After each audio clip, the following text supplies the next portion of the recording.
今日我哋出發去佛岡嘆溫泉，先嚟食個荔枝炭果木燒雞先，跟住就嚟到希樂谷溫泉度假酒店，入住約600尺獨立溫泉泡池客房。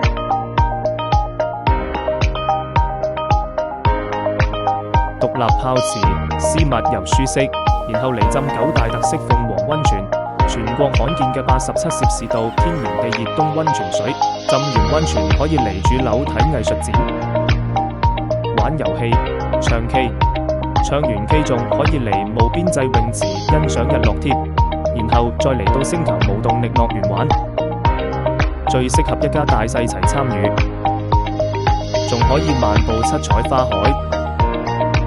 夠鐘嚟嘆不夜山谷美食街啦！一邊嘆美食，一邊上歌舞表演，有三文魚刺身、小龍蝦、熱辣辣嘅湯、生果、燒豬、牛雜、燒生蠔等等特色美食。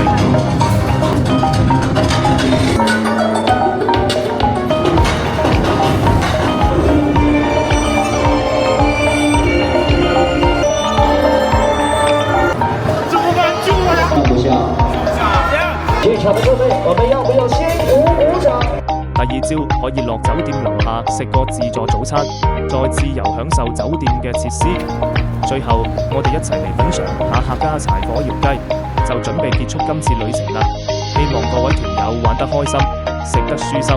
我哋下次再見啦！